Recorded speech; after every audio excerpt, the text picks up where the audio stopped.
ہر مشکل کے بعد آسانی ہے. میں اس آیت کو مزمل صاحب تھوڑا سا ایلیبریٹ کروں گا. مشکل کے ساتھ، تنگی کے ساتھ آسانی کو بہت طرح سے ہم دیکھ سکتے ہیں، بہت طرح سے دیکھ سکتے ہیں ہم. پچھلے دنوں ایک خاتون کا مجھ سے رابطہ ہوا تو جس نے ایک نئی چیز مجھے سکھائی، ٹھیک ہے، تو میں چاہتا ہوں وہ شیئر کروں. تو ان سے میری بات ہو رہی تھی تو انہوں نے کہا کہ ہر مشکل کے ساتھ آسانی ہے. اس کا ایک اسپیکٹ میں آپ کو بتاتی ہوں.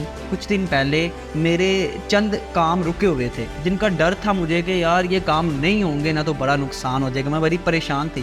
تو اسی ٹائم وہ کہتی ہیں کہ میرے ایک رشتہ دار نے نا مجھے ہرٹ کر دیا، مجھے تکلیف دے دی، تو میرے کام ہو گئے.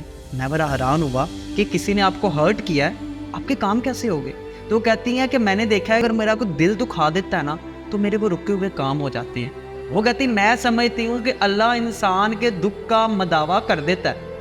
انسان کے دکھ کا مداوع کسی نہ کسی اور فارم میں ہو جاتا ہے. بالکل. اس لیے پریشان نہیں ہونا. پھر جب اللہ نے دکھ دیا ہے تو اس کا وہ آپ کو برابر حساب بھی دے رہا ہے. ایسے ہی آپ کے صبر کا حساب بھی دے رہا ہے، آپ کی آزمائشوں کا حساب بھی آپ کو دے رہا ہے. لیکن انسان کی آنکھ انہیں دیکھنے سے قاصر ہے. ٹھیک ہے. تو اس دنیا میں بڑی تلخ باتیں کیے جاتی ہیں یار، اگنور کرو. ٹھیک ہے، کیونکہ اللہ بہتر حساب کرنے والا ہے، اللہ بہتر مداوع دینے والا ہے. اور قدرت کے جو اصول ہیں نا، قدرت کے اصول بڑے زبردست سے اصول ہیں. ٹھیک ہے نا. وہ کہتا ہے کہ جو دو گے وہ ملے گا. ایسے ہی ہے. تم صبر کرو گے نا تمہیں صبر کرنے والا بلکہ زیادہ ملے گا. ٹھیک ہے. تم اچھائی کرو گے تمہیں ملے گی.